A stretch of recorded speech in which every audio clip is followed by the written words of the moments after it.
Ce que remet en cause une étude récente sur plus de 33 000 patients qui ont été testés, c'est que c'est pas tellement les 10 000 pas qui sont importants. C'est-à-dire que ça soit 7 000, 8 000 ou 12 000, finalement, peu importe. Mais ce qui est important, c'est de les faire un peu d'affilée.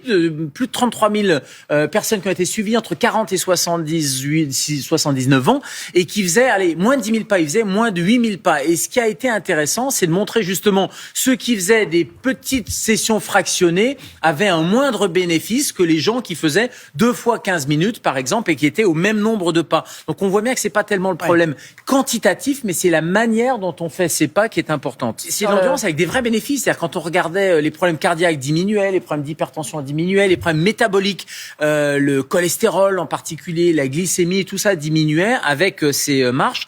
Donc en fait, il vaut mieux marcher pendant 15 minutes, par exemple. On se le fait 2 fois par jour, matin et soir. Et là, il y a un vrai bénéfice. Et l'idéal, et on le rappelle, c'est 2h30 de marche par semaine. Et donc, ça fait 20-25 minutes par jour. Et l'important, c'est la régularité, un peu l'endurance, effectivement, ou en tout cas d'affilée. On regarde les chiffres de pression artérielle, ils diminuent. Les chiffres de fréquence cardiaque, ils vont diminuer aussi. Et en fait, ça va améliorer le métabolisme, améliorer la régulation de la glycémie, les hormones comme l'insuline qui est fabriquée par le pancréas, qui va être plus stable aussi.